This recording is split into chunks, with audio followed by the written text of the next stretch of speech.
yo quiero dar testimonio de mi vida creyente. En medio de todo esto he tenido el gozo de conocer a Jesucristo, de ser introducido en la fe en mi pueblo, de Tierra de Campos, de agradecer esa fe a mis padres, a mi madre especialmente, y después una oportunidad extraordinaria de contacto con tantas personas, ¿no? Quiero saludar especialmente a los obispos que están aquí delante, con los que experimento la fraternidad episcopal. Y seguro que entendéis bien que nosotros expresemos hoy nuestra comunión con quien preside este colegio de los 12, con el obispo de Roma, que hace posible que lo que el Señor quiere para su Iglesia siga siendo una presencia en medio del mundo, este misterio de comunión para la misión, esta barca en la que vamos navegando, queriendo obedecer al mandato del Señor de anunciar el Evangelio, de hacer discípulos, de peregrinar hacia la tierra, dígase entre comillas, donde se cumplen todas las promesas. Hoy es domingo y lo que yo quiero compartir en esta reflexión, que siempre los títulos de las charlas pues pueden decir algo, querer prometer algo más de lo que luego uno puede compartir, pero sí creo que decir es domingo. Celebramos el misterio pascual. Es el primer día de la semana, pero también el octavo. Cada domingo, los creyentes nos sentimos convocados en un lugar para vivir hoy y aquí. Para cada semana poder decir, hoy es la hora, hoy, ahora. Jesucristo ha resucitado de entre los muertos, hoy, ahora. Se nos invita al banquete de las bodas del Cordero. Y además aquí, en un altar concreto, donde cada uno de nosotros, cada comunidad cristiana, cada pueblo, estamos convocados, porque el vivir cada domingo, el hoy y aquí, nos ayuda a situarnos de una forma renovada en el espacio y en el tiempo. Venimos aquí, al lugar donde cada uno de nosotros celebre la Eucaristía del domingo, que no es un lugar particular, privado, porque la Eucaristía, y especialmente la Eucaristía del domingo, no es un acto piadoso. Es la reunión de los dispersos. Es el encuentro de los convocados como asamblea de llamados. Es la experiencia de ser congregados en el mismo cuerpo de Cristo, forma que como pueblo adoptamos. Es la renovación del envío, id y salid a los caminos, no de cualquier manera, sino con el corazón sacerdotal de quien ha escuchado, haced esto. Y esto renueva nuestras relaciones en los espacios, porque cada uno venimos al aquí de nuestro altar, al aquí de la mesa de la Eucaristía, desde nuestras situaciones familiares, desde nuestras relaciones de vecinos, desde la situación económica, política y cultural en la que se desarrolla nuestra existencia en los espacios concretos. Hoy, además, espacios atravesados de una gran movilidad. Hoy, espacios donde lo real y lo virtual a veces se entremezcla. Hoy espacios llenos de novedades, de desafíos, de personas que han llegado de otros lugares, de situaciones en las que la convivencia quiere ser renovada por el grupo de personas que hoy y aquí rezan juntos Padre Nuestro. Renuevan su condición de discípulos misioneros porque han escuchado la proclamación de la palabra, del Evangelio, en el que Jesucristo mismo nos habla hoy, aquí. Porque hemos podido comulgar su cuerpo y adorar su presencia. Y así salimos a renovar nuestra vida en los espacios. Hoy, en el tiempo, en la historia, cayendo en la cuenta en el hoy y aquí del domingo, que Jesús es el Señor del tiempo, que Él abraza el tiempo, que le acogemos viniendo del futuro, que le acogemos sabiendo que Él está sentado a la derecha del Padre y que irrumpe en el tiempo, habitando ya lo eterno. Por eso tenemos esperanza, por eso somos esperanza, porque Jesucristo resucitado viene del futuro y innova el presente. Y le reconocemos porque ha entrado en la historia, en la carne, ha entregado la vida por nosotros, subió al madero de los criminales y resucitado de entre los muertos, acompaña el caminar de este pueblo, porque Él es el camino, la verdad y la vida, y camina delante de nosotros, en medio de nosotros, detrás de nosotros, y nos ayuda a situarnos en la historia como peregrinos de esperanza, ofreciendo precisamente porque nos encontramos hoy y aquí en el abrazo del misterio pascual, primer y octavo día de la semana, alegría y esperanza. Desde ahí, amigos, desde este, si me permitís, prólogo, que de alguna forma quiere ser un pregón,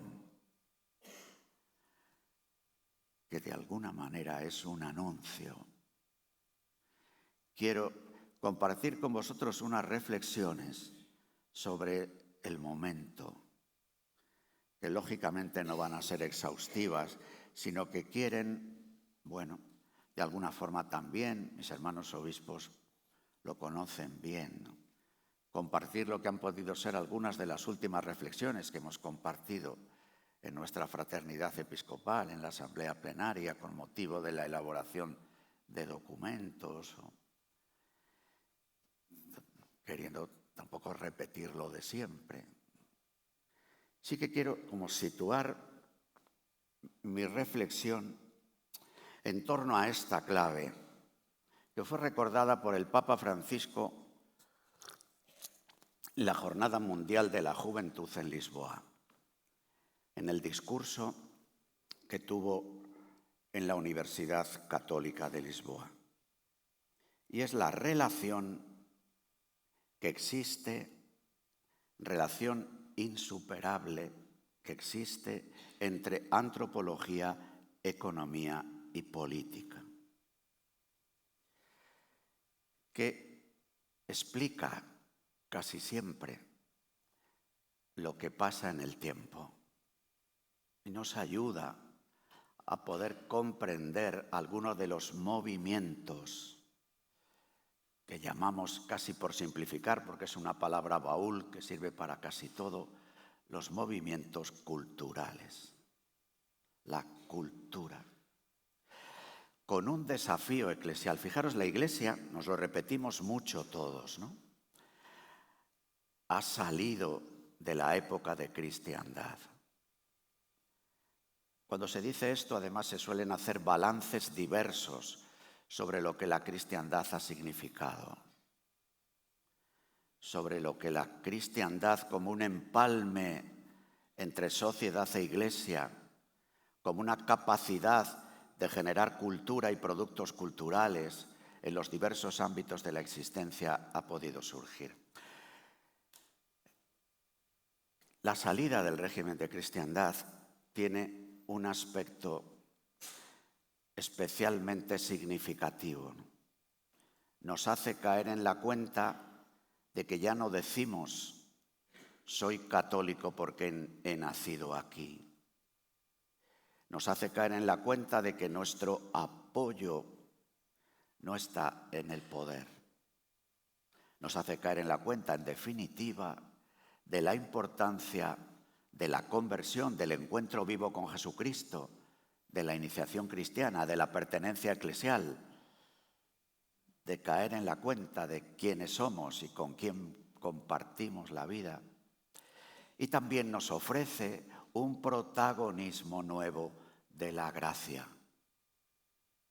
Esto es algo muy importante y muy valioso para lo que podamos vivir y ofrecer a los demás. Pero provoca en la vida de la Iglesia una sombra, una sospecha, que es la siguiente. Salidos de la cristiandad, salidos de la capacidad enorme de generar cultura y productos culturales, la sospecha es, la fe, la Iglesia, ¿está llamada a generar cultura o no? La sospecha e incluso la propuesta, a veces hasta la exigencia, es que la fe y la Iglesia se vivan en un ámbito privado y que se abandone la pretensión de generar cultura, con todo lo que eso lleva consigo. Cultura que también se puede encarnar en productos culturales. Productos culturales son productos empresariales, educativos, de ensayos de vida económica, social. Entonces, quiero también marcar esto para poder comprender algunas de las cuestiones que voy a decir. Antropología, economía y política. El Papa Francisco nos recordó la vinculación que existe entre estas tres dimensiones de lo humano, social e histórico. Por eso, acerquémonos un poco, hagamos como un zoom para acercarnos a las problemáticas que en estos tres ámbitos, antropológico, económico y cultural, se dan hoy entre nosotros, que además están entrelazadas, puesto que es insuperable la división o la separación entre estos tres ámbitos. En antropología, lo voy a decir con todo el riesgo de que lo que diga sean solo brochazos, que lógicamente exigirían un ahondamiento mayor, ¿no? En la antropología, ¿cuál es en este momento la pauta dominante que se convierte para nosotros en una llamada o un desafío, ¿no? Que el tiempo moderno, este que de alguna forma se dice que ha concluido y que hemos iniciado un tiempo nuevo, un tiempo post, que no acabamos muy bien como saber llamar del todo, pero que sí empieza a emerger una propuesta en el tiempo post,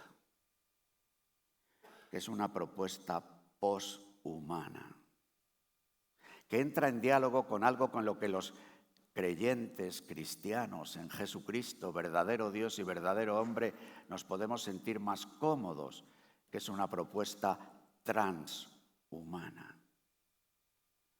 Puesto que nuestro proyecto es un proyecto de divina humanidad, es un proyecto que supera lo humano, puesto que lo planifica, no en vano. Ya en el siglo XIX, sobre todo los rusos, los creyentes orientales rusos, hablaban de transhumanismo, en un transhumanismo avant la lettre, podríamos decir, respecto de las cosas que han surgido después, pero con un gran interés desde mi punto de vista.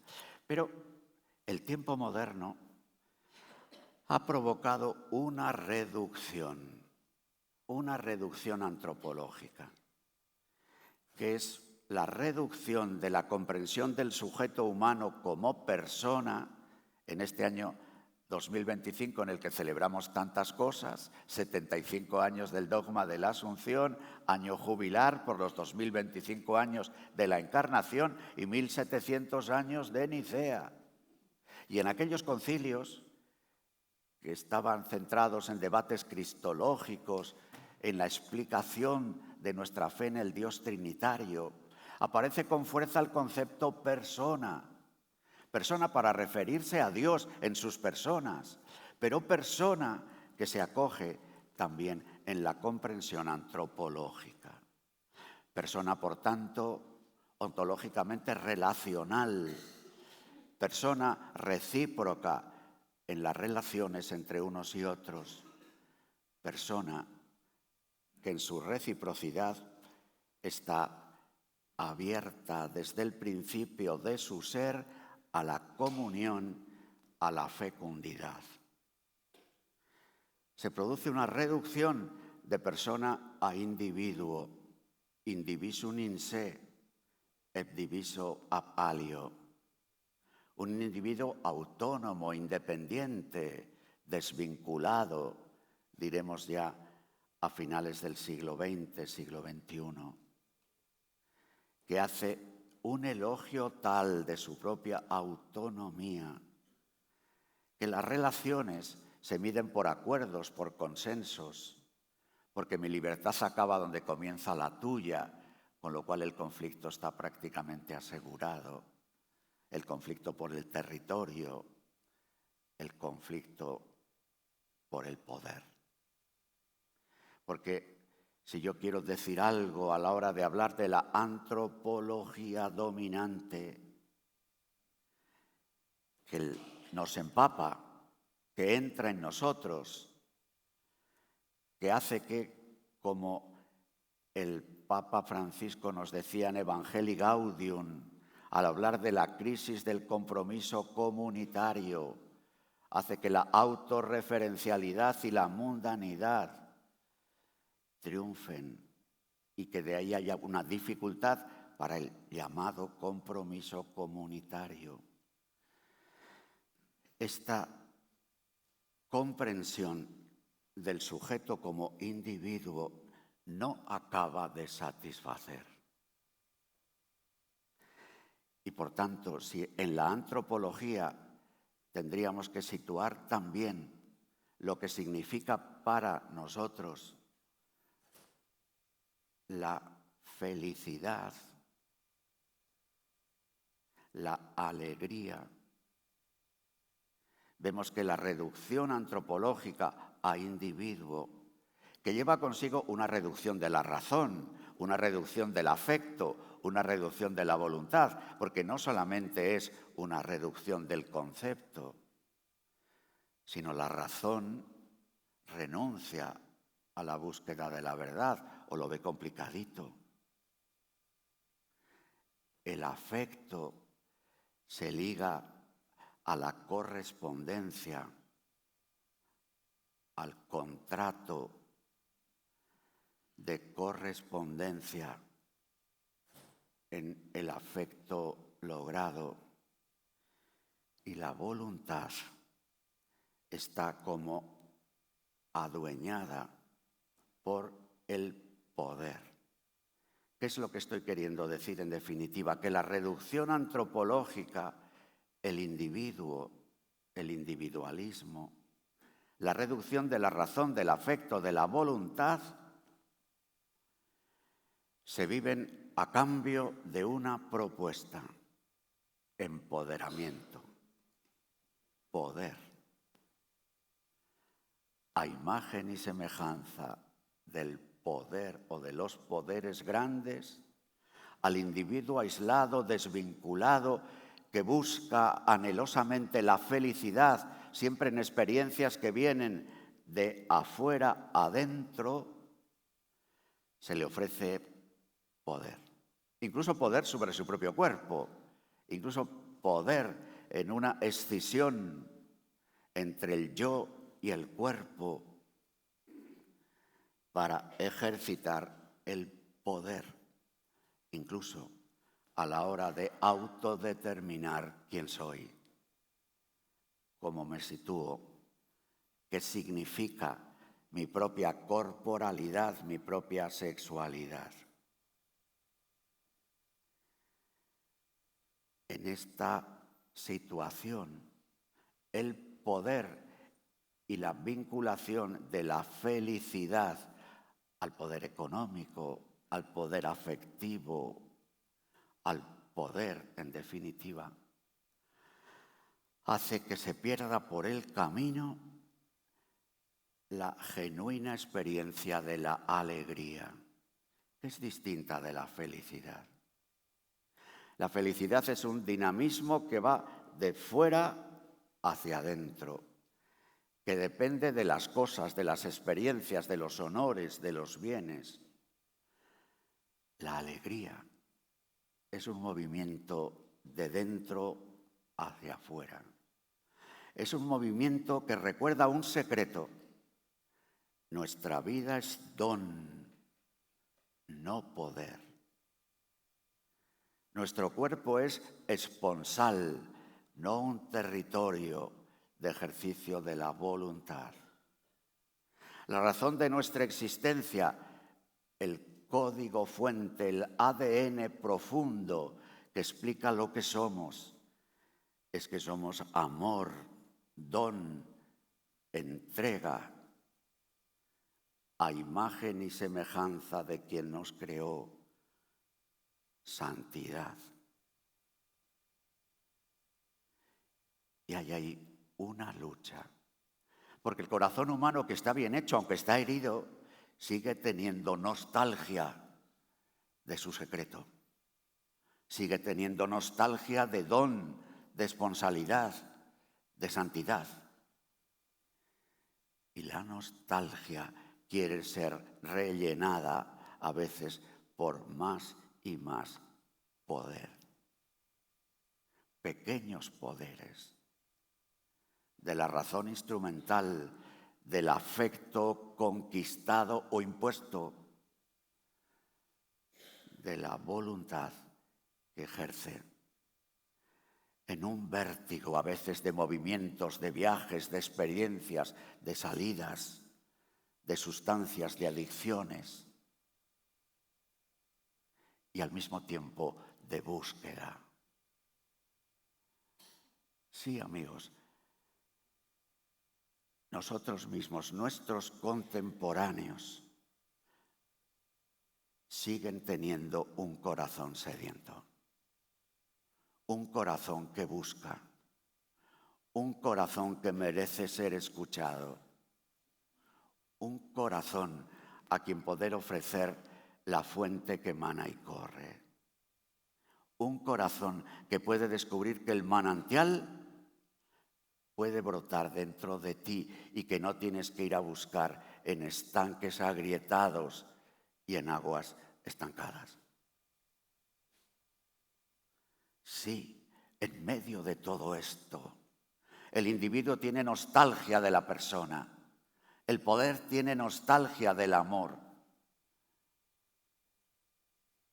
el empoderamiento tiene nostalgia de la obediencia, el proyecto de vida lograda en propuestas de felicidad que se compran y se venden en las tiendas y en los sitios, tiene nostalgia de la santidad.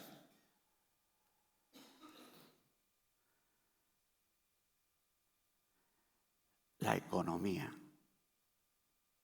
oikos nomos, la organización de la casa, de las casas, de los pueblos, de las ciudades, de las naciones, de las patrias,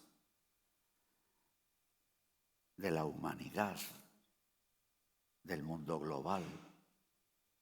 Oikos nomos. Aquí aparecen cuáles son nuestros criterios de vida buena, de vida lograda. Y nos encontramos con un predominio de unas reglas del juego en la economía dominante, marcada por las capacidades que la oferta tiene para teledirigir la demanda a través de la manipulación del corazón de deseo. El oikos nomos, que a la hora de organizar el común desde una antropología de empoderamiento de los individuos, tiene dificultades para mantener esa llamada célula de la vida social, que es la familia. Familia que además en amplias zonas del mundo vive la experiencia de una reducción dramática del número de hijos.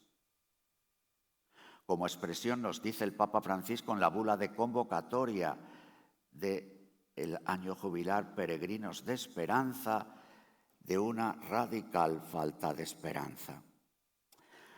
Los dos últimos plenarios del Comité Central del Partido Comunista Chino se han planteado la cuestión de la demografía en China, partiendo de dos preguntas. De una pregunta y de una constatación. ¿Quién nos cuidará cuando seamos mayores? ¿Por qué en Pekín hay más mascotas que niños? Como veis, son preguntas que no nos resultan ajenas. En otro lado del mundo, con otras categorías culturales, en un régimen político marcado por la vieja herencia de los comunismos marxistas, pero con unas reglas del juego económicas marcadas por el triunfo del capitalismo global, que genera un tipo de persona. Lo cual está haciendo que cuando años después el Comité Central del Partido Comunista Chino se vuelve a reunir, se digan, ¿qué ha pasado? Cambiamos la política del aborto obligatorio. Hoy en China el aborto tiene restricciones, bastantes más que en Europa, porque la política del hijo único ha sido corregida. Se apuesta con ayudas económicas para la natalidad, pero no basta,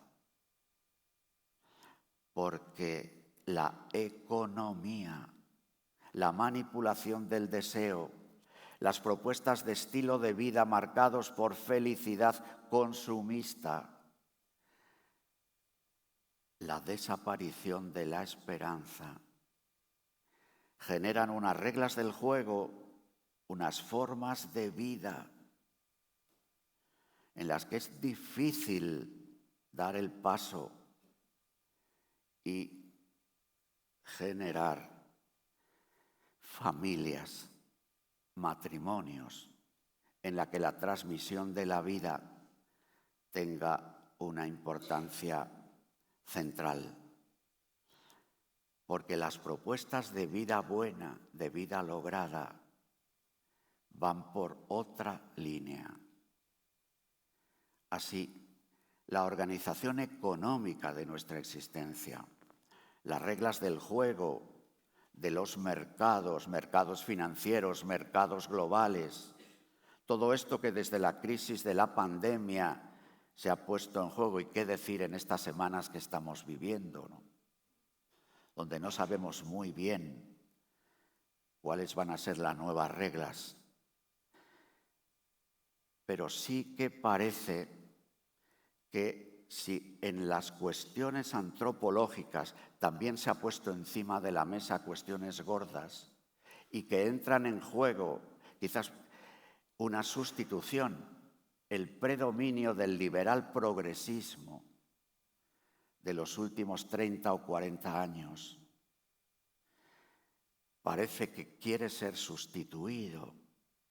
Un liberal progresismo en el que, curiosamente, los llamados partidos de izquierda, incluso a la hora de plantearse su concepción de la economía y de la política, han puesto toda la carne en el asador de la cuestión antropológica,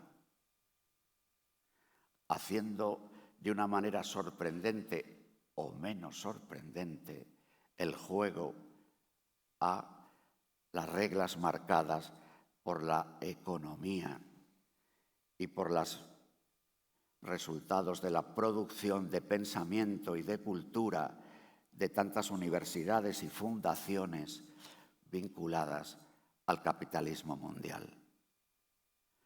Hoy, el liberal progresismo en sus cuestiones antropológicas, en el pensamiento o cultura de la cancelación o pensamiento woke, parece entrar en crisis, al menos en los Estados Unidos. Pero la propuesta antropológica de los liberal conservadores sigue siendo radicalmente individualista. Sigue siendo radicalmente una antropología del poder y para el poder. Digo esto porque en los vaivenes de las cosas que pasan, de las informaciones de prensa, de los comentarios que escuchamos, de lo que nosotros mismos reproducimos, tenemos el riesgo de caer en los vaivenes inmediatos,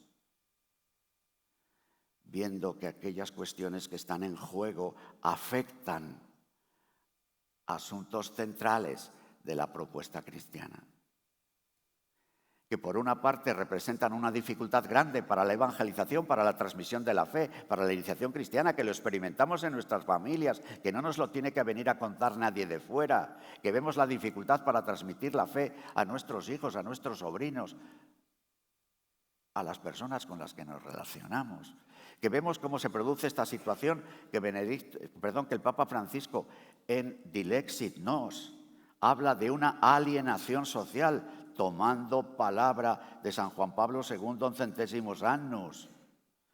Una alienación que nos hace pensar que fuera de nuestros territorios y fuera de nuestros días marcados en rojo, no hay manera de vivir de otra forma.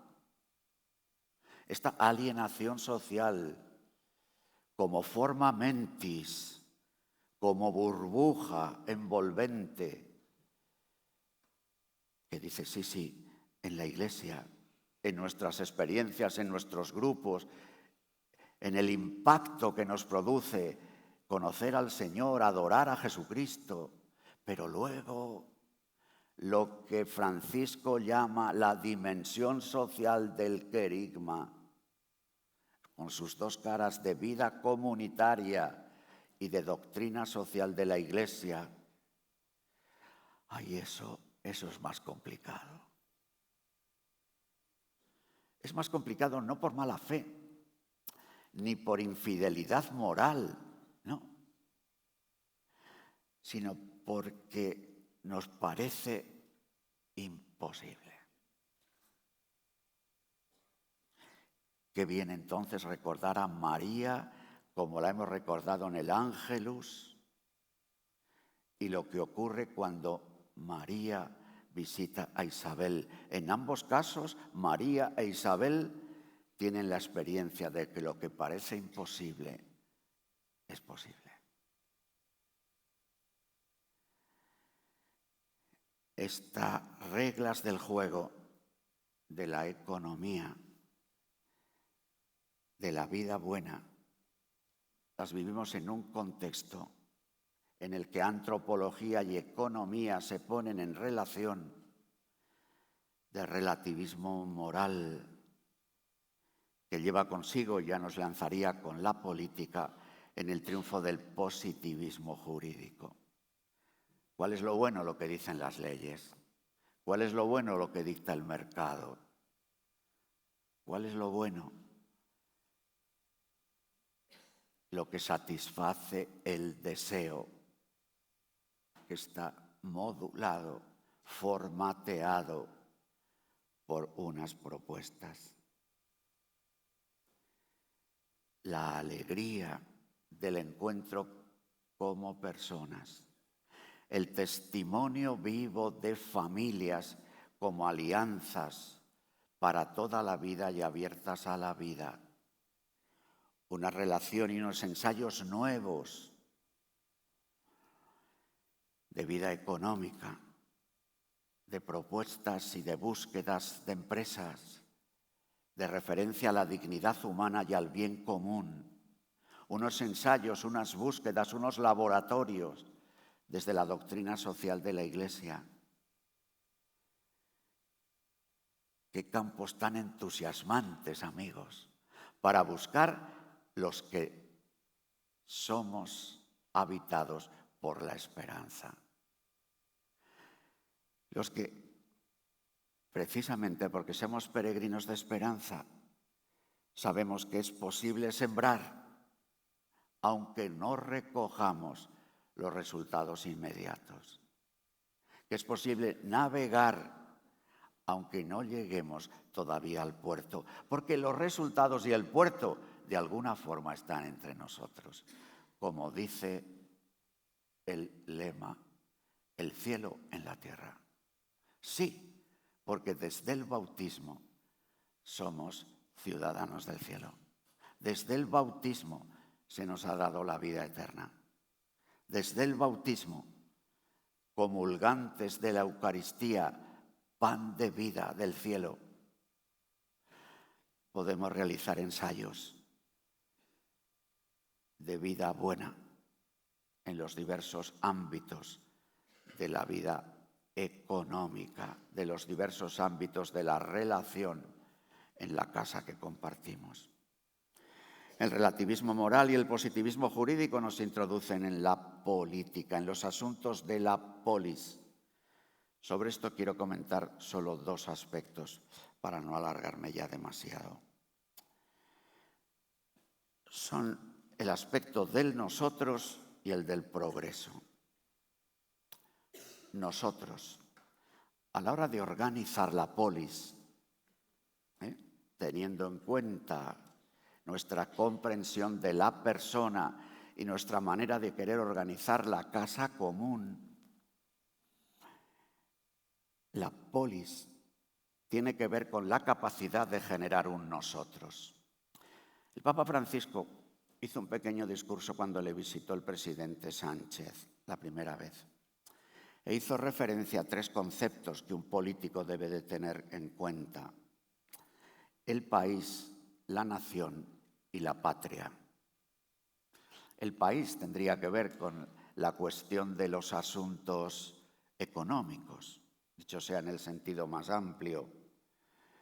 La nación tendría que ver con la comprensión del nosotros y la patria tendría una vinculación más con la comprensión de la antropología y la manera de estar situados en el tiempo. Pero, evidentemente, nación y patria, también las cuestiones del país, las cuestiones de los intereses, en la perspectiva del bien común, dicen del nosotros. La antropología individualista hace un elogio del yo y de su poder, pero evidentemente el yo tiene un dato incuestionable que ha de gestionar,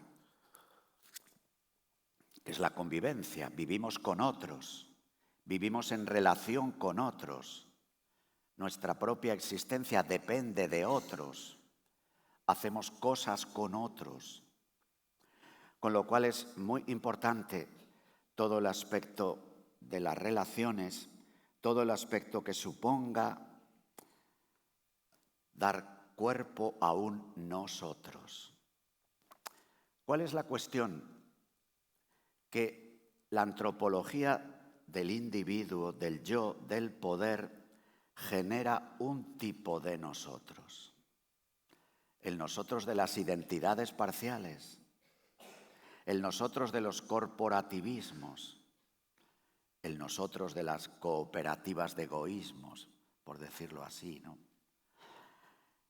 El nosotros frente a los otros. en el momento político actual, esta exacerbación del nosotros frente a los otros en la dialéctica de los contrarios, en las políticas de polarización y de enfrentamiento, es proverbial. El surgimiento de las identidades, ¿no? La antropología se cuartea, la antropología parece un territorio también de la propia voluntad y surgen identidades. Identidades parciales, identidades que renuncian a leerse a sí mismas desde una identidad global, compartida, común. Por eso, la vida política hoy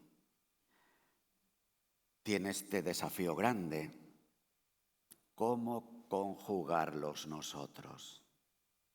¿Cómo relativizar los nosotros, descubriendo un nosotros común? En la nación, en la patria, nosotros. La Iglesia es el pueblo del nosotros. Rezamos Padre Nuestro. Somos conscientes de pertenecer a un pueblo, a un cuerpo, de estar vinculados. Somos hijos vinculados a un Padre común.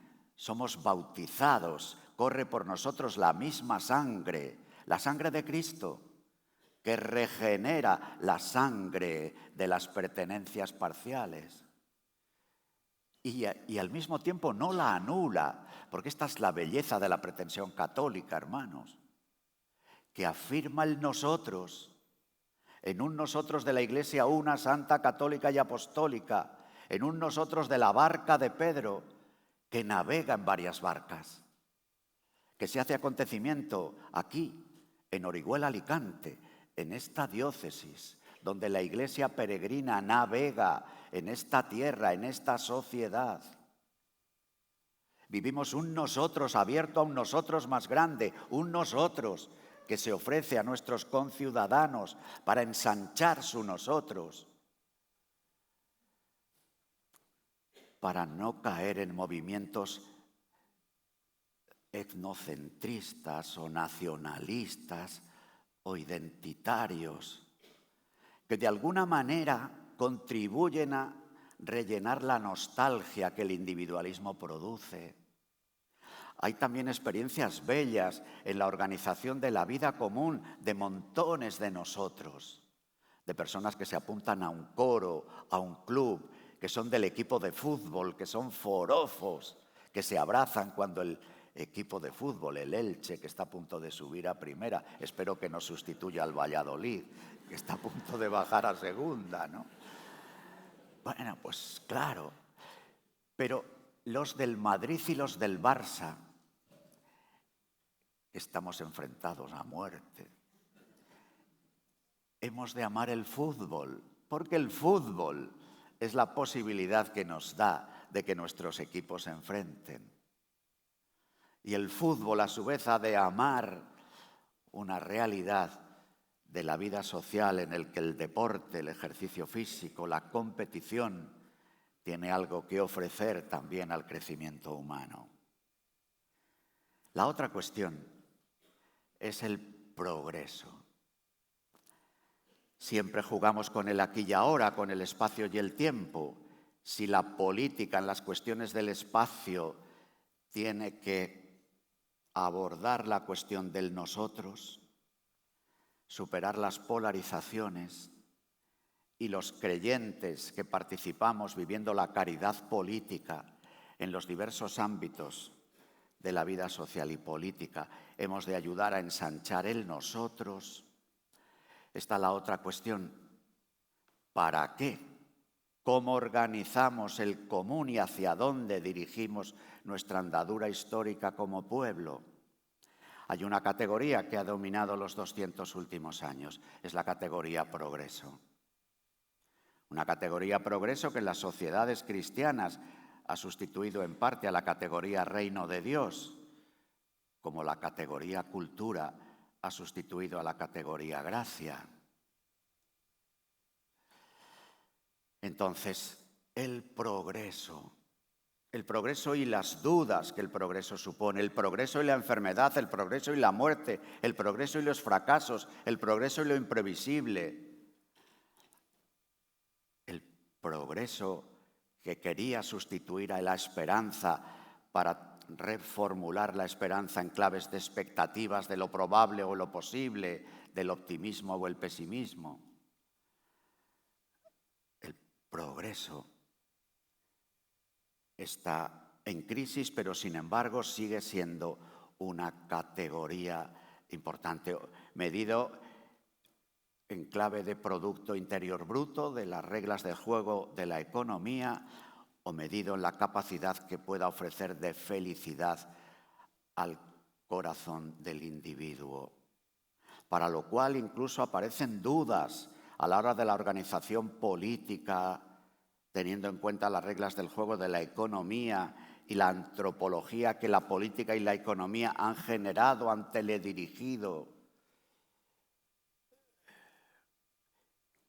¿Qué ofrecer como contenido del progreso para que las sociedades sean gobernables, para que la violencia no triunfe? Bueno, son preocupaciones. Aterrizo terminando en algunas llamadas fuertes a la vida de nuestras comunidades cristianas. Mencionaba antes Dilexit Nos, cuando el Papa Francisco habla de la alienación. Ahí estamos llamados a ver cómo cultivamos un estilo de vida cristiana que nos haga romper la burbuja en la que estamos introducidos. De alguna forma, los poderes dominantes se sienten cómodos con una iglesia burbuja que incluso pueda ofrecer determinados resortes a la vida común. Pero salir de la burbuja, encarnar la alegría y la esperanza, ensanchar el nosotros, poner a los pobres en el medio a la hora de la organización del oikos nomos y de la crítica a la vida política. Para eso, quizás un desafío a la hora de esta presencia en medio del mundo confesante. Hemos salido de la cristiandad y las presencias confesionales, bueno, aparecen diluidas. Aparece un desafío grande de presencias confesantes. Incluso aquellas instituciones que tenemos de carácter confesional dependen de lo confesante. ¿Qué es lo que hará que una escuela católica sea una escuela católica? El titular puesto a la puerta, el ideario que se ofrece entre la papelería que se regala a principio de curso, los profesores confesantes, los padres confesantes, los alumnos que vayan creciendo y sean también confesores de la fe. A este respecto hay otro número de Dilexit Nos que a mí me ha resultado especialmente interpelador. Es el número de Dilexit Nos donde el Papa Francisco saca a pasear a Juliano el Apóstata, que hablando del siglo IV, pues está bien traído, está de actualidad de nuevo, ¿no? Juliano el Apóstata, justo cuando el Imperio Romano asume el cristianismo, cuando el Imperio Romano también vive en el occidente sus dificultades o el comienzo de sus dificultades. Juliano el Apóstata, además de otras cuestiones también sobre su propia comprensión de Jesucristo, hay una cosa que le llama mucho la atención, es lo que el Papa nos recuerda en Dilexit Nos. Estos desarrapaos que acaban de salir de las catacumbas, que están extendiéndose y que se van a hacer con el imperio,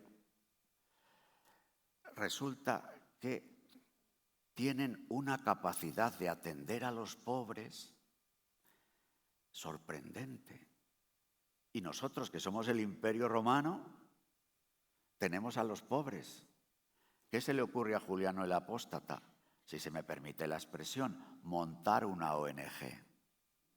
Montar muy avant la lettre algún pilar del estado del bienestar. Y monta una serie de servicios para los pobres. Pero hete aquí que pasa un tiempo y Juliano el Apóstata dice: estos servicios nuevos para los pobres no funcionan como los de estos que han salido de las catacumbas. ¿Por qué será? Porque en su servicio a los pobres, los cristianos estaban ofreciendo algo nuevo, inédito, que iba antes, en medio y más allá de la atención de las necesidades materiales. La reducción a la que yo hacía referencia antes también nos ha visitado en el interior de la Iglesia, hermanos, y corremos el riesgo de que algunas de nuestras presencias en el mundo de la ciudadanía, en la escuela, en la sanidad, en los servicios sociales, se parezcan más a la ONG de Juliano el Apóstata que ofrecer la novedad del Evangelio. Reconozco que es duro decirlo, y lo digo yo que soy obispo de la Iglesia, que presido una diócesis, presido la caridad de una iglesia diocesana, y tengo esta responsabilidad ahora en la comunión de las iglesias de España, ¿no? Pero al leerlo me produjo como un bofetón, ¿no? Diciendo, miremos lo que estamos haciendo. En Cáritas, en Manos Unidas, en las montones de fundaciones, de organizaciones, que de instituciones religiosas están puestas en marcha. Humildemente asumamos que lo mismo nuestra capacidad, nuestro tamaño, pues a lo mejor es más pequeño. Pero qué importante es que se produzca una presencia significativa, porque si no la escuela puede quedar reducida a educación en valores y la propuesta en lo social a unos ejercicios de beneficencia, de voluntariados. Que bendito sea Dios, bendito sea Dios. Pero la llamada que nosotros recibimos es a ofrecer una novedad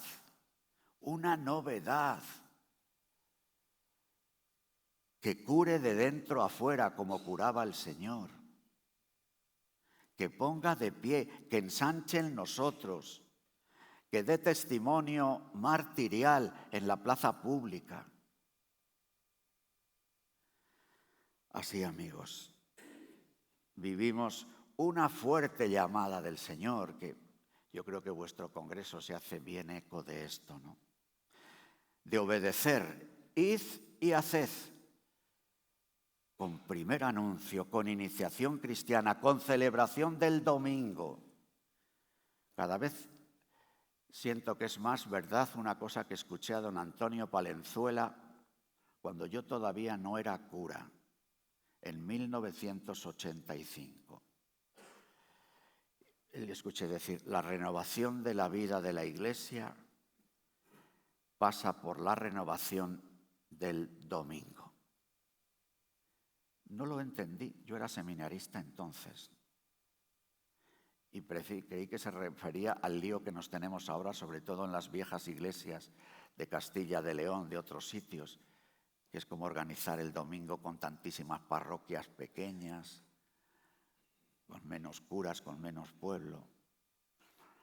Pero no, hoy entiendo que tiene que ver con lo que decía al principio, con esa conjugar el hoy y aquí, el primer y el octavo día de la semana, con esa novedad de hombres y mujeres que porque esperan la segunda venida del Señor recuperan la tensión escatológica que se daba en los primeros siglos de la vida cristiana, que provocaba a vivir una ética nueva, una ética que iba más allá, acogiéndola, claro, más allá de de las 10 palabras de las tablas del Sinaí. Una ética nueva, más allá de lo dibujado por la ley natural, asumiendo las palabras y lo inscrito en nuestro corazón por la propia voluntad del Creador.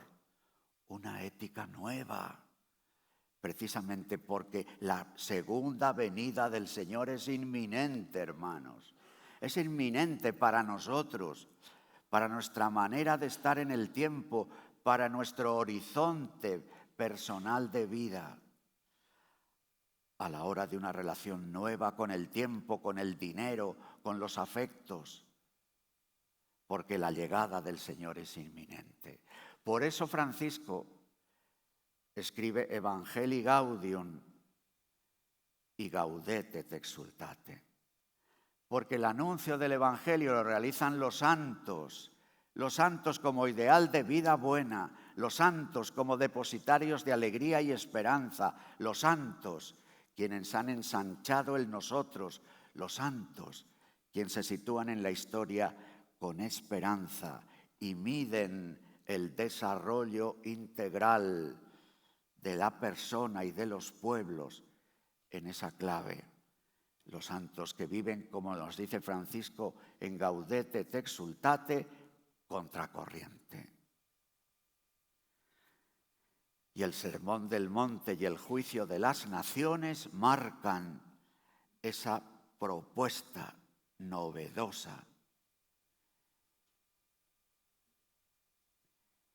Amigos, vivamos una alianza social para la esperanza.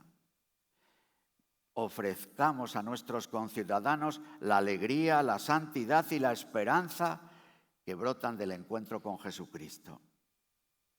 Hagamos ensayos de una fe que se encarna y se hace cultura. Ensayos de estilos de vida, de formas de vida, de empresas de vida. Respondamos a la llamada del Señor, porque somos una asamblea de llamados.